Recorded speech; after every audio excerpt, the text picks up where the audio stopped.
आपदाई है, मीटिंग भी आप ले रहे हैं सर, किस तरह का फीडबैक है और क्या दिशा निर्देश दिए जा रहे हैं अब?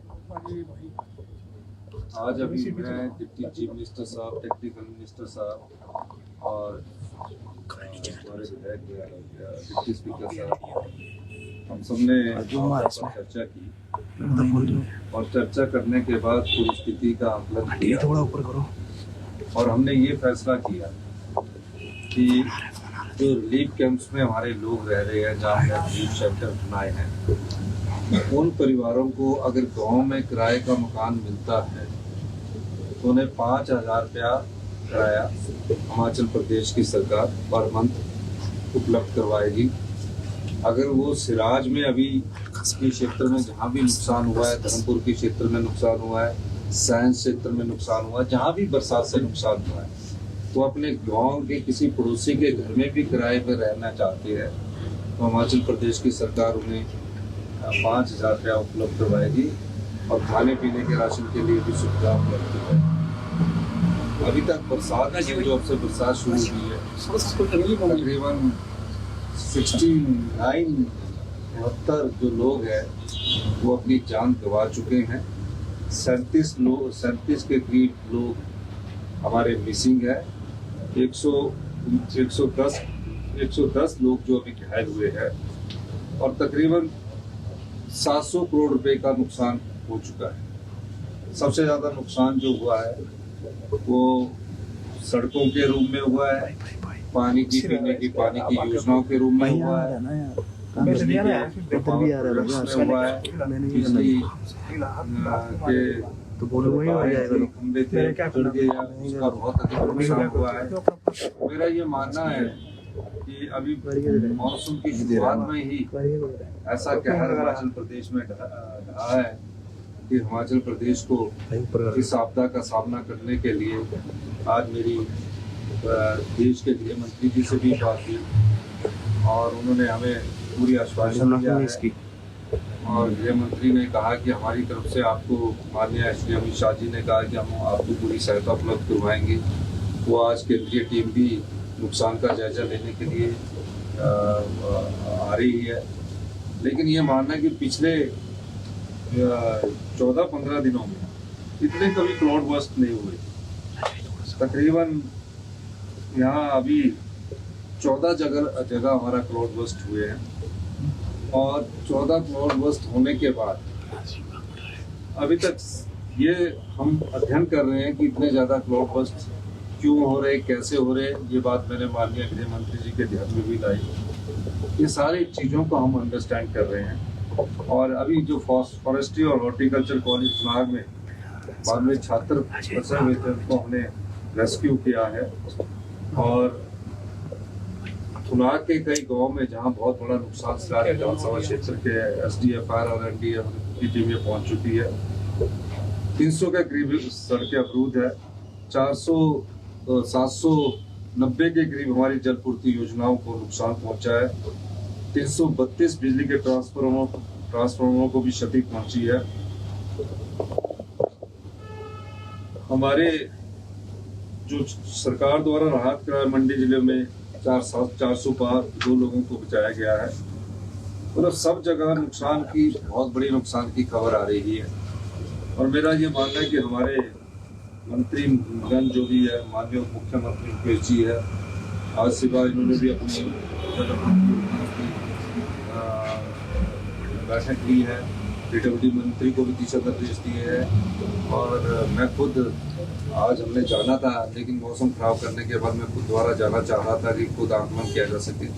लेकिन हम ये कहना चाहते हैं कि आपदा प्रभावित परिवारों के साथ पूरा हिमाचल प्रदेश की जनता खड़ी है, पूरी सरकार खड़ी है, क्योंकि अभी मानसून 2 महीने रहना है। तो हमने पहला फैसला ये किया कि 5,000 रुपये प्रति परिवार के किराए के हिसाब से उन्हें किराए के मकान में रहने के लिए उपलब्ध करवाया जाएगा और उसके अलावा SDM को ये दिशा निर्देश दिए गए हैं कि उनके खाने पीने का भी और उनका रहने का इंतजाम किया जाए। इस बीच मैं खुद जो इन क्षेत्र है उसमें खुद दौरा करूँगा।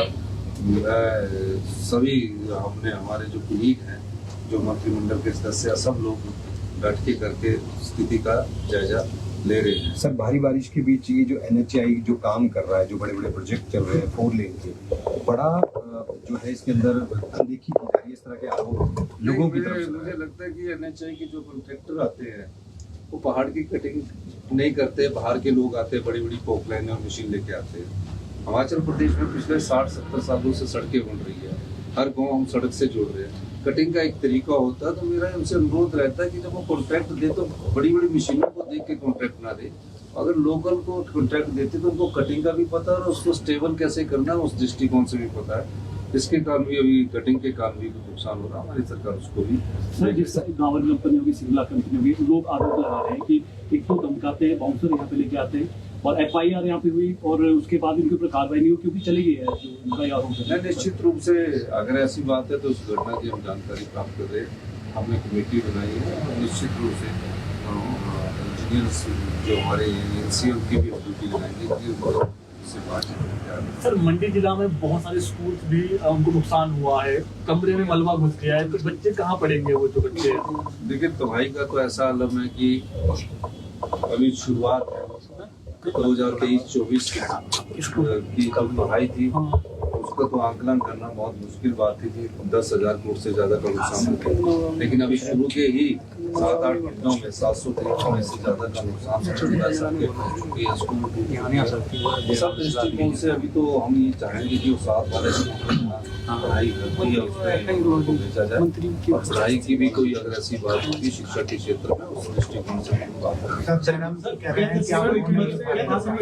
कह रहे हैं कि आप 6 बार फोन किया। देखिए जयराम जी अब झूठ बोले तो मैं क्या कर सकता हूँ। उनसे मेरे ख्याल डिप्टी चीफ मिनिस्टर साहब ने भी बात की है, मेरी भी कल उनसे बात हुई है। उनका जब फोन आया तो मैंने उसको उनको दोबारा फोन किया तो दोबारा उन्होंने फोन पर मेरी बात हुई है। मैंने डिप्टी कमिश्नर को बोला कि उनसे बात कीजिए, डिप्टी कमिश्नर ने भी उनसे बात की है, PNC साहब ने उनसे बात की है और उनको बोला है कि अगर आपको हेलीकॉप्टर की सुविधा भी है तो हम उनको उनके क्षेत्र में हेलीकॉप्टर की सुविधा भी उपलब्ध करवा रहे हैं। सवेरे डिप्टी कमिश्नर को बोला, आज मैंने अखबार में पढ़ा, बड़ी विचित्र बात है, मेरी कल उनसे बात हुई है। तो पूर्व मुख्यमंत्री है, उनके मुंह से अगर ये झूठ बोलना है राजनीतिक रोटियां सेकने के लिए तो वो बोलते रहे, वो उनका कार्य कर्तव्य है। हमारा कर्तव्य और जिम्मेदारी है कि हम उन लोगों को राहत पहुंचाए। जहाँ मैं जा सकता, मैं जंजैली भी गया, एक ही दिन में मैं 3 घंटे धर्मपुर चलने के बावजूद धर्मपुर के उस गाँव में गया, क्षतिग्रस्त गाँव में गया और उसके बाद मैं पैदल वहाँ गाड़ी से सरका घाट आया। 3 घंटे गाड़ी के सफर करने के बाद उसके बाद मुझे पता लगा कि जंजैली में फोन नहीं है। मैंने तुरंत प्रभाव से फोन करवाया, पता लगा कि मौसम खराब होने वाला है, वहाँ अगर आप 5-7 मिनट में नहीं पहुंचोगे तो खाना नहीं उपलब्ध होगा। तो मैं जंजैली उतर के खाना छोड़ कर आया और वो फिर इस पर और कम से कम 94 मशीन्स उनके एरिया में अकेले में लगी है, 94 के करीब। लेकिन 94 मशीनें इकट्ठी करने का फायदा नहीं है, पहले पीछे का रूट ठीक हो, उसके आगे का रूट ठीक होगा। जलपूर्ति की योजना ठीक नहीं है।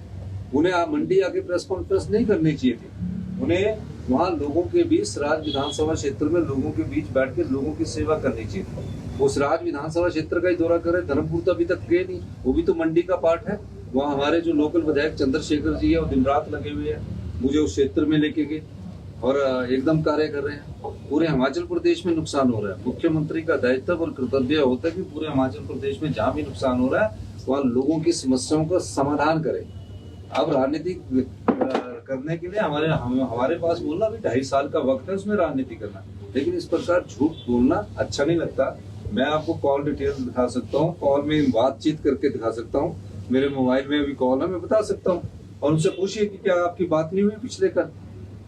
अब इस चीज को बोलना कि उन्होंने कि मेरा फोन नहीं उठाते, मैं सब फोन डिप्टी कमिश्नर सबसे सवेरे से इन टच हूँ, रात को इन टच हूँ।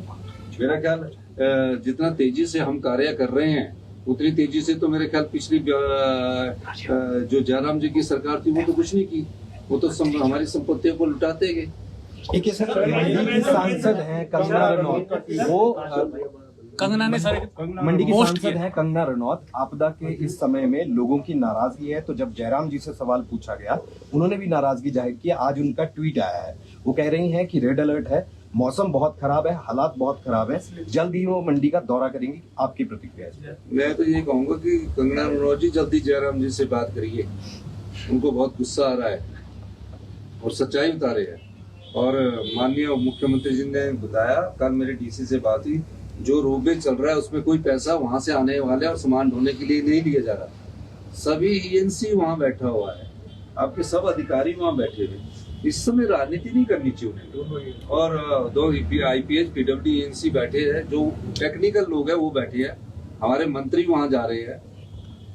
तो आज सब लोग, हम सब कार्य कर रहे हैं। आज हम एक मंत्री और वहां जाएंगे, और मैं खुद यहाँ से सवेरे मैंने खुद कहा है, इस समय राजनीति का समय नहीं है। मैं माननीय पूर्व मुख्यमंत्री जी सत्ता में रहे हैं, और सत्ता में रह के इस समय सिर्फ सेवा करने का समय है।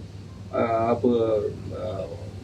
जंजैली में जो इतना अधिक नुकसान हुआ, उन लोगों के दुख बांटने का समय है, मरहम लगाने का समय है, जो जितना हो सकता है उतना योगदान करने का समय है। इस समय में कोई राजनीतिक बात नहीं करूँगा। और आप जानते हैं कि मैं तो उनके विधानसभा क्षेत्र में जंजैली में उससे पहले पहुंच गया, लेकिन नहीं जा सका। अभी जाऊंगा मैं। करसोग में बेचारा इतना दुर्घटनाएं हुई है, सब जगह हम जाएंगे, सब जगह हम रात में जाएंगे। करसोग में रहने वाले लोग भी जो किसी रिहेबिलिटेशन सेंटर में रह रहे हैं, उनको भी 5,000 रुपया परिवार किराए के रूम में पहली स्टेज पर दिया जाएगा। ये मैं कहना चाहता हूं। सर, केंद्र सरकार से किस तरह की मदद देखिए, मैं गृह मंत्री कोई का पैकेज की बात? धन्यवाद करना चाहूंगा कि उन्होंने बोला कि हम आपको अभी आर्थिक सहायता भी प्रदान करेंगे और हम आपके साथ है। और निश्चित तौर पर जब उन्होंने ये कहा तो हमें उम्मीद है कि हमें आर्थिक सहायता मिलने की संभावना है। सर राहत सामग्री किस तरह पहुंचाई जा रही है? देखिए, वो तो कैबिनेट तय करके विशेष राहत पैकेज मैंने पहले घोषित किया है। ये सब कैबिनेट में चर्चा के बाद जिन लोगों के मकान उजड़ गए हैं, जिनका पीने के पानी का गिलास नहीं बचा है, वो सब पैकेज के बाद हम सब लोग चर्चा करेंगे।